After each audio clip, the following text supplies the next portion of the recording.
Selamat datang. Salah satu tantangan terbesar dalam berinvestasi adalah tahu apa artinya rendah dan tinggi. Nah, hari ini kita akan bedah tuntas gimana caranya tahu kapan sebuah saham itu beneran murah. Kita semua pasti pernah dengar kan nasihat ini? Beli pas rendah, jual pas tinggi. Kedengarannya gampang banget, tapi praktiknya susah. Jadi, pertanyaannya, gimana caranya kita tahu apa itu rendah? Apa harga saham yang angkanya kecil itu jawabannya? Coba kita lihat. Saham A, Ford, harganya cuma $15 per lembar. Sementara saham B, Berkshire Hathaway, harganya lebih dari $600.000 per lembar. Gila kan? Apa ini otomatis berarti Ford murah dan Berkshire mahal? Tentu nggak sesimpel itu. Nah, ini nyambung banget sama kutipan terkenal dari Warren Buffett.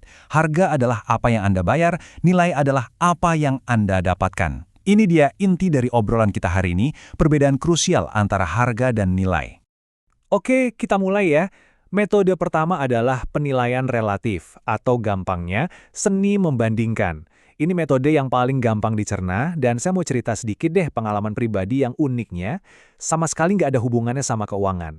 Jadi, momen aha pertama saya itu bukan di Wall Street, tapi justru pas lagi main game, World of Warcraft. Waktu itu, saya bandingin harga pedang langka di server saya dengan harga rata-rata di semua server. Begitu ada yang jual jauh di bawah rata-rata, ya langsung saya sikat. Prinsipnya sama persis di pasar saham. Nah, di dunia saham, kita pakai metrik yang namanya rasio harga terhadap laba atau rasio PE. Gampangnya, angka ini ngasih tahu kita butuh berapa tahun sih laba perusahaan buat balik modal awal kita. Yuk kita pakai contoh beneran. Coca-Cola. Rasio FIPE mereka itu 24,3. Kenapa forward? Karena ini dasarnya ekspektasi laba tahun depan, bukan yang udah lewat. Jadi jauh lebih relevan kan? Artinya apa? Dengan harga sekarang, butuh 24,3 tahun laba Coca-Cola buat balik modal investasi Anda. Nah, pertanyaannya, angka segitu tuh tinggi atau rendah sih? Buat tahu jawabannya, kita butuh perbandingan. Nah, disinilah perbandingan jadi seru. Coba lihat tabel ini. P per I Coca-Cola itu di atas rata-rata persaingnya, yaitu 21,3. Tapi lihat Agebar, PE-nya cuma 15,2. Jauh lebih murah kelihatannya dibanding yang lain kan? Inilah kekuatan perbandingan relatif.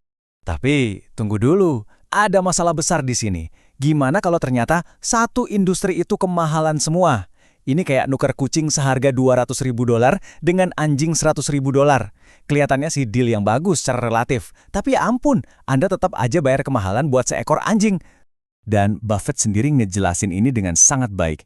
Dia bilang, metrik kayak P per I itu sebenarnya nggak ada hubungannya sama nilai, kecuali cuma sebagai petunjuk buat nebak jumlah dan waktu arus kas. Nah, arus kas ini jembatan kita ke metode berikutnya. Metode kedua, arus kas terdiskonto atau DCF. Nah, ini cara yang dipakai para profesional buat nentuin nilai intrinsik atau nilai sejati sebuah bisnis. Buffett itu jago banget nyederhanain yang rumit. Dia pecah DCF jadi 3 pertanyaan simpel. 1. Duit cash yang dihasilin bisnis ini berapa banyak? 2. Kapan kita bakal dapat duitnya? Dan 3. Seberapa yakin kita? Pertanyaan pertama, itu kuncinya di arus kas bebas. Ini bukan laba di laporan keuangan ya. Ini benar-benar duit cash yang sisa setelah semua biaya dan investasi. Duit yang benar-benar bisa masuk kantong Anda sebagai pemilik. Pertanyaan kedua, ini soal tingkat diskonto. Konsepnya gini, $1 hari ini itu lebih berharga daripada $1 tahun depan. Kenapa? Ya karena dolar yang Anda pegang hari ini bisa langsung diinvestasiin dan menghasilkan bunga. Dan jangan anggap remeh tingkat diskonto ini. Lihat deh grafiknya. Kalau kita pakai diskon 5%, nilai Coca-Cola itu $394 miliar.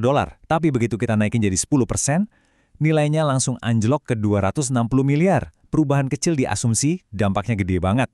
Terus gimana dong nentuin angkanya? Nah, Buffett punya panduan praktis nih. Ambil aja imbal hasil obligasi pemerintah 10 tahun, misalnya 4,5%, terus tambahin minimal 3%. Jadi kita dapat angka awal yang cukup masuk akal, yaitu 7,5%. Tapi kita juga harus realistis. Ada cerita lucu nih. Charlie Munger pernah bilang, Warren sering banget ngomongin DCF, tapi saya belum pernah lihat dia beneran ngitung.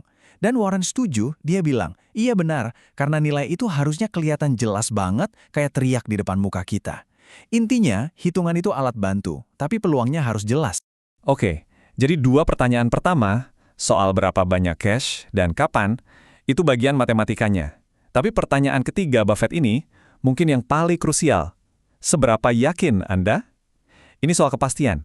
Analisis DCF Anda itu cuma bakal benar kalau prediksi arus kas Anda juga benar.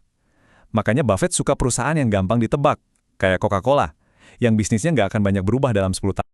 Oke, metode terakhir. Anggap aja ini pendekatan modern, kayak power tool buat investor.